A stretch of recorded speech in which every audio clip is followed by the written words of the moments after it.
صل على محمد وآل محمد.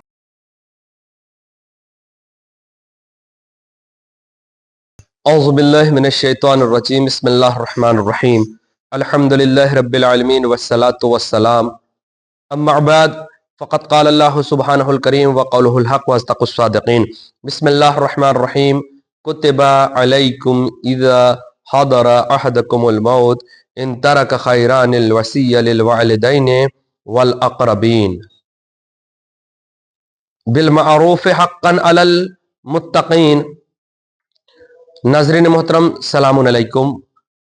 ہم نے اس سے پہلے رسول اسلام کے آخری کلمات کو بیان کیے، یعنی وصیت کو بیان کیا جو انہوں نے امام علی علیہ السلام سے بیان کیے.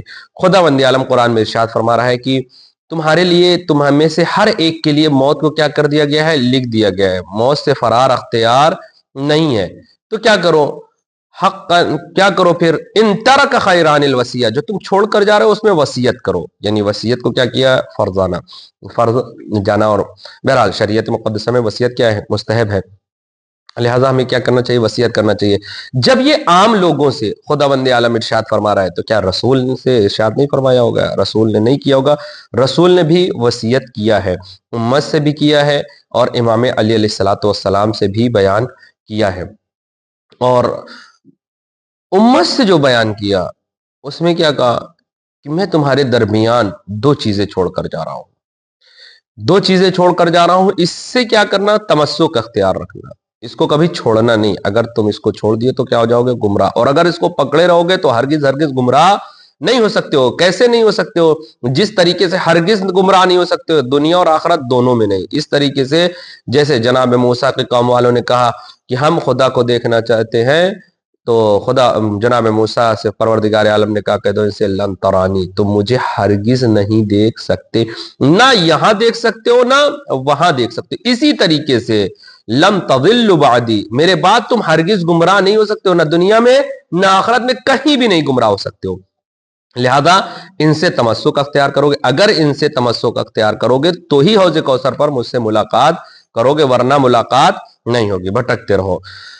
میں نے پچھلے ایپیسوڈز میں بیان کیا تھا، پچھلے ایپیسوڈ میں جو بھی گزرا، کہ امام علی علیہ السلام سے رسول اسلام نے کیا فرمایا کہ تین چیزیں ایسی ہیں کہ ایسا انصاف کرنا جو خود تمہارے ساتھ وہ انصاف کیا جائے تو تمہیں برا نہ لگے، اور پھر اس کے بعد جو ہے اپنے بھائیوں کے درمیان مساوات رکھنا، اور پھر اس کے بعد ہر حالت میں ذکر خدا کرنا. یہاں تک ہم پہنچے تھے. آج اس کے آگے یا علی ثلاثتم من حلل اللہ رجل زار اخاہ المؤمن فی اللہ فہو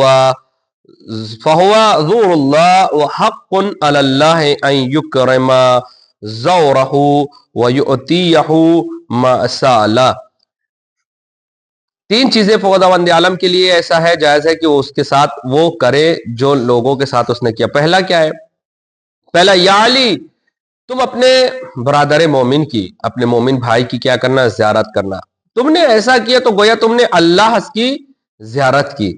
اور جب تم اللہ کی زیارت کرو گے تو اللہ کے اوپر حق یہ ہے کہ جس نے اس کی زیارت کی اس کی تعظیم کرے. تعظیم کر کے نہیں چھوڑ دے گا، بلکہ جو تم مانگو گے، جو کچھ مانگو گے وہ تم کو پروردگار عالم دے گا، عطا کرے گا. لہذا ہم ان چھوٹی سی باتوں کو معمولی نہ سمجھیں کہ اگر ہم کسی کی عیادت کے لیے جا رہے ہیں، اگر ہم کسی سے ملاقات کے لیے جا رہے ہیں، ہاں ملاقات گناہوں کا سبب نہ ہو کہ بھیا فون کر دیا آ رہے ہیں، چائے پیئیں گے اور اس کی غیبت اس کی غیبت، اس کی چغل خوری اس کی چغل خوری، اس کے آپ تلاشنا اس کے آپ تلاشنا. نہیں، عبادت اور خدا کے لیے، تب پروردگار عالم تعظیم کرے گا. اور جب اللہ تعظیم کرنے کے ساتھ نہیں چھوڑ دے گا، کہے گا جو تم مانگو گے وہ تم کو کیا ہوگا؟ ملے گا. دوسرا کیا ہے؟ ایک نماز وَرَجُلٌ صَلَّ ثُمَّ أَقَّبَ إِلَى الصَّلَاةِ الْأُخْرَى، انسان نے ایک نماز پڑھے اور دوسرے نماز کے لیے کیا کر رہا ہے؟ آمادہ ہو رہا ہے. دوسرے نماز کے لیے کیا ہے؟ جو آنے والی نماز ہے اس کے لیے آمادہ ہو رہا ہے، کھڑا ہو رہا ہے، انتظار کر رہا ہے. خداوند عالم کیا کہہ رہا ہے اس کے لیے کہ إِلَى الصَّلَاةِ فَهُوَ ضَيْفُ اللَّهِ. تو رسول نے کہا کیا ہے؟ یہ اللہ کا کیا ہے؟ مہمان ہے. آپ کے یہاں مہمان آتا ہے تو آپ کیا کرتے ہیں؟ جتنی ہو سکتا ہے تعظیم اکرام، اس کے لیے جو بھی ہو سکتا ہے مہیا. کہیں گرمی کا موسم ہے تو ٹھنڈا پانی، کولڈ ڈرنک، یہ وہ ساری چیزیں جو بھی ہو سکے گا کرنے کی، سردی کا موسم ہے، چائے ہے، کافی ہے، جو بھی کرنا انسان کرتا ہے، تو اللہ سوچئے جب وہ اللہ کا مہمان ہو جائے گا تو پھر اللہ اس کے لیے کیا کرتا ہے، لیکن کیسے؟ ایک نماز پڑھ لی ہے دوسرے کے لیے آمادہ، ہم لوگ جیسے نہیں، ایک نماز پڑھنے کے بعد دوسرے کے لیے سوچتے ہیں۔ اب بعض لوگ تو ایسا ہے کہ امام حسین نماز پڑھ گئے، پڑھنا ہی نہیں ہے، اور رسول کیا کہہ رہے ہیں، وصیت کر رہے ہیں امام علی علیہ السلام سے کہ ایک نماز پڑھنے کے بعد دوسرے نماز کے لیے اگر تم آمادہ ہو تو خداوند عالم کے تم کیا ہو، مہمان ہو، اور پھر خداوند عالم اپنے مہمان کا کیا ہے کہ اس کے اوپر حق یہ ہے کہ اس کی تعظیم اور اکرام کرے۔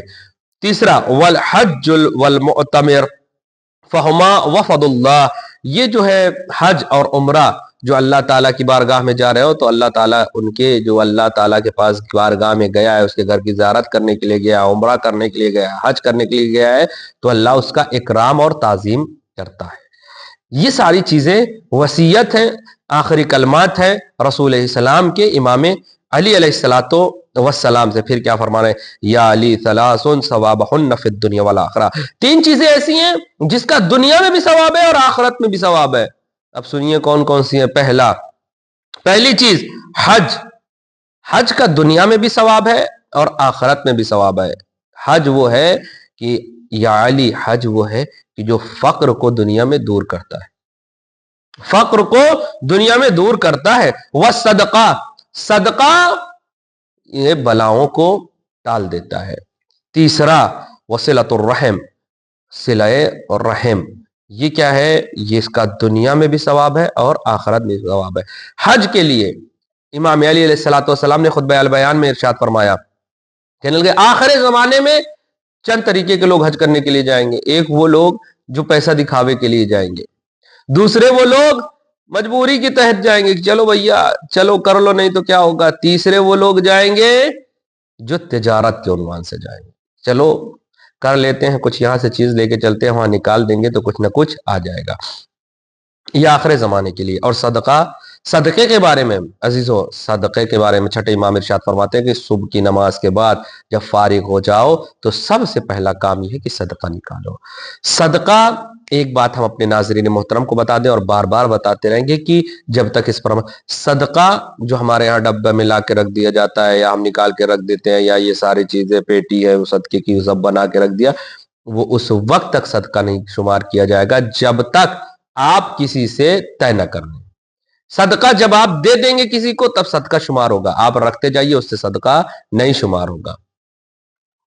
آپ نے مثال ہے کہ اگر آپ نے طے کر لیا ہے، آپ یقین کر لیجئے صدقہ جب تک آپ مستحق کے ہاتھ میں نہ چلا جائے تب تک امام معصومین کہتے ہیں کہ کوئی فائدہ نہیں ہے۔ آپ جو ڈبے میں رکھ رہے ہیں، آپ جو پیٹی میں رکھ رہے ہیں صدقے کی، آپ جہاں رکھ رہے ہیں، آپ نے مصالحت کر لیا کسی سے، مطلب طے کر لیا کہ بھیا ہم آپ کو جو ہے 100 روپیہ 200 روپیہ 300 روپیہ مہینہ دیں گے، پھر آپ رکھ لیجیے، آپ ہوگا وہ صدقہ شمار ہوگا۔ یا یہ کر لیجئے، یا یہ کہ آپ نے 400 500 روپیہ اٹھا کے دے دیجا کسی غریب کو اور پھر اسی میں سے صدقہ شمار کرتے جائیں، ایسا کیا تو ٹھیک ہے، لیکن آپ یہ رکھتے جائیں ایسا کر دیں گے ویسا کر دیں گے، یہ سب صدقہ شمار نہیں ہوگا جب تک کسی کے ہاتھ میں نہ پہنچ جائے۔ تیسرا صلۃ الرحم، صلہ رحم، اپنے عزیز اور اقارب سے کیا کرنا ہے، صلہ رحم کرنا ہے۔ زمانہ الٹا ہے، زمانہ دشمنوں سے صلہ رحم کرنے پر آمادہ ہے لیکن اپنے عزیز اور اقارب سے کرنے کے اوپر آمادہ نہیں ہے، جس کے لیے امام علی علیہ السلام سے رسول نے وصیت کی، یا علی تین چیزیں کیا ہیں دنیا اور آخرت میں تمہارے لیے فائدہ مند ہے، اس میں سے تیسری کیا ہے، صلہ رحم ہے۔ صلہ رحم کے لیے ایک سلام کے ذریعے سے صلہ رحم ہو سکتا ہے۔ ایک شخص ہے، ایران ہے، قم کا ہے، اور بہت پریشان حال ہے، اس نے ہر جگہ گیا، اس کی وائف پریشان ہے، بلکہ اس کی فیملی پریشان ہے، چاروں طرف جا رہی ہے، کسی جو ہے بابا کے پاس پہنچ گئی، اتفاق سے کسی کرنے دھرنے والے کے پاس پہنچی، کہنے لگی ایسی مشکلات ہے، جب دیکھو بلائیں، آئے دن ایک بلا، یہی حال ہمارے ساتھ ہے، ایک بلا آ رہی ہے، نازل ہو رہی ہے، جو بھی کام کر رہے ہیں اس میں گھاٹا ہے، جو بھی کما کے لا رہے ہیں اس میں فائدہ نہیں، میرا شوہر کچھ بھی نہیں ہو رہا ہے، کیا کیا جائے؟ تو اس نے کہا ٹھیک ہے، ہم تم کو دعا بتاتے ہیں، جا کر اس پر عمل کرنا، انشاءاللہ تعالیٰ سب ٹھیک ہو جائے گا۔ اس نے دعا بتائی، وہ کیا، پھر بھی کچھ بھی نہیں، پھر آئی پلٹ کے۔ تو وہ کہتا کیا ہے؟ کہتا ہے ایک قم کی سرزمین پر ایک شخص ہے جس کا نام ہے آغا رجب علی خیاطی، عارف شخصیت ہے۔ کہا اگر ان کے پاس چلے جاؤ، اگر ان سے نہ ٹھیک ہوا تو پھر کسی سے ٹھیک ہونے والا نہیں ہے۔ آپ کی پریشانی جو بھی آپ کی پریشانی، جو بھی آپ کی مشکلات ہے، اگر ان سے نہ ٹھیک ہوئی تو کوئی بھی آپ کی ٹھیک پریشانی کو نہیں کر سکتا۔ یہ بیچاری پہنچی، کہنے لگے آغا میری زندگی میں پریشانیوں نے پہرا بٹھا رکھا ہے، جب دیکھو مشکلات، جیسے ہم لوگ کیا ہے، آج بچہ پریشان، کل بیٹی پریشان کر رہی، پرسوں بیٹا پریشان کر رہا ہے، کبھی رزق کی پریشانی، کبھی بیماری ہے، آئے دن کچھ نہ کچھ لگا ہوا ہے، اتنا کما رہے ہیں پھر بھی برکت نہیں ہے۔ یہی حال صورتحال ہماری زندگیوں کا ہے۔ کیوں ہے؟ یہ بیان کرنے لگے۔ بیان کرنے کے بعد مسکرا کر انہوں نے کہا تم اپنے بہن سے صلہ رحم کیوں نہیں کرتے؟ تم اپنے گھر میں صلہ رحم کیوں نہیں کرتی؟ کہا جب تک تم اپنے بہن اور بھائی سے، اپنے رشتہ داروں سے صلہ رحم نہ کرو گے، تمہاری پریشانیاں گھر پر آتی رہیں گی۔ عزیزوں، صلہ رحم دنیا میں اگر کسی کی 3 سال کی عمر ہے تو معصومین کہتے ہیں صلہ رحم کرنے کی 30 سال کی ہو جاتی ہے۔ لیکن اگر کسی کی عمر 30 سال ہے اور وہ صلہ رحم نہ کرے، قطع رحم کرے، قطع تعلق کرے، تو اس کی عمر کیا ہے؟ 3 سال کی ہو جاتی ہے۔ چھٹے امام کے پاس ایک شخص آیا اور آنے کے بعد کہنے لگا امام میں صلہ رحم کرنا چاہتا ہوں، لیکن اگر سامنے والا، امام نے کہا تم کرو، تم کو اجر ملے گا۔ اگر سامنے والا قطع رحم کرے گا تو اس کو عذاب ملے گا، تم کو نہیں ملے گا۔ لیکن اگر تم بھی چھوڑ دیا کہ جانے دو ہم نہیں کریں گے، تو پھر تم بھی اس عذاب کے مستحق ہو جاؤ گے۔ ہمارے یہاں یہی تو ہے، وہ نہیں بول رہا ہے ہم بھی نہیں بولیں گے، وہ نہیں یہ کر رہا ہے ہم بھی نہیں کریں گے، وہ ایسا ہے اس نے کیا ہم بھی ایسا کریں گے۔ نہیں، اس کا اعمال کیا ہے؟ اس کے ساتھ ہے۔ ہمارا اعمال ہم سے ساتھ، ہم سے پوچھا جائے گا، ہم سے سوال کیا جائے گا، ہم سے۔ پھر کسی نے پوچھا امام سے، امام صلہ رحم کتنا جو ہے کیا جائے کہ صلہ رحم کہا جائے گا؟ کہا ایک سلام کے ذریعے سے ہی صلہ رحم ہو سکتا ہے۔ آج کل کا زمانہ تو بہت آسان ہے، آپ کو نہ کہیں آنا ہے نہ کہیں جانا ہے، جبکہ آج کل دنیا یہی پر ہو گئی، نہ کہیں کسی رشتہ داروں کے آنا نہ کہیں جانا، اس کے بعد سر پیٹ کے کیا کہتی بتاؤ رشتہ دار چھوٹ گئے۔ اس موبائل نے، اس سوشل میڈیا کے زمانے نے سارے رشتہ داروں کو کیا کیا؟ چھوڑا دیا، سارے عزیز و اقارب کو چھوڑا دیا۔ اب تو ایک چیز آسان تو کر دیا، لیکن نہ آپ کم سے کم فون پہ ان سے سلام دعا تو کر سکتے ہیں، اس کے ذریعے سے آپ صلہ رحم باقی رکھ سکتے ہیں، خط و خطابت کے ذریعے سے۔ ہاں، میسج کر کے چھوڑ مت دیجیے گا کہ ابھی 15 شعبان آنے والی ہے، ہر انسان جو ہے ایک میسج کر دے گا مجھے معاف کر دیجیے گا، مجھ سے غلطی ہو گئی ہے اور یہ ہو گیا ہے، معاف کر دیجیے گا امام کی خاطر یہ ہے۔ بھیا جب غلطی کر رہے تھے تب بھی میسج کر کے غلطی کیے تھے؟ ارے غلطی کیا ہے، اگر ہمت ہے تو فون کر کے معافی مانگ لیجیے، مجھے معاف کر دینا، یہ کمال ہے۔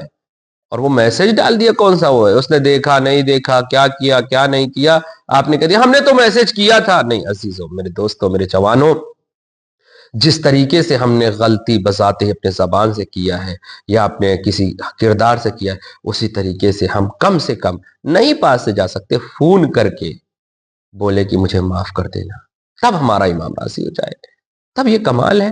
بہرحال صلہ رحم بہت ضروری ہے، صدقہ بہت ضروری، صدقہ بلاؤں کو دور کرتا ہے، ناگہانی موت سے بچاتا ہے۔ دونوں چیزیں، صلہ رحم بھی اور صدقہ بھی، ناگہانی موت سے بچاتا ہے، ہر چیز سے بچاتا ہے، حرام موت سے بچاتا ہے۔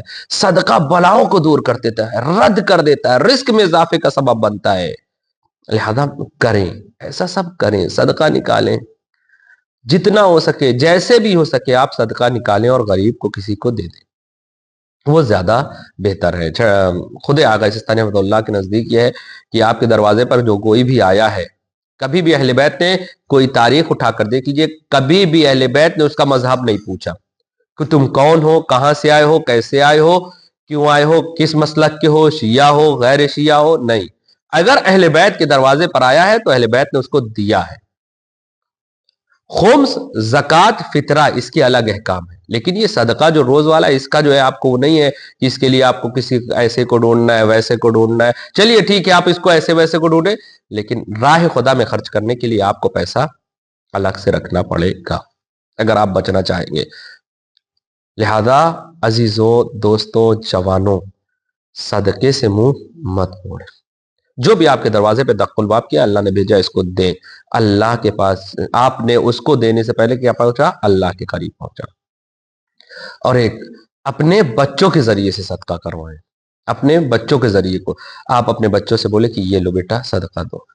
جب ہمارا بچہ دے گا تو علماء کہتے ہیں کہ کبھی آپ کا بچہ چور نہیں ہو سکتا، ہمیشہ سخی رہے گا۔ جب آپ نے بچپن سے اس کو دینے کی عادت ڈالی ہے پیسہ، تو ہمیشہ پیسہ دینے والا بنے گا، پیسہ لوٹ کر کھانے والا نہیں بنے گا۔ جن کے آباء و اجداد نے اپنے بچوں کو یہ کام نہیں سکھایا، ان کے بچوں نے کیا کیا؟ پورا مال سیدہ ہی کھا گئے۔ لہذا سلام اللہ علیہ، لہذا ہم اپنے بچوں کو سخی بنائیں، اس طریقے سے چور اور ڈکیت نہ بنائیں۔ والسلام علیکم ورحمۃ اللہ وبرکاتہ۔ اللہم صلی علی محمد وعلی محمد وعجل فرجہم۔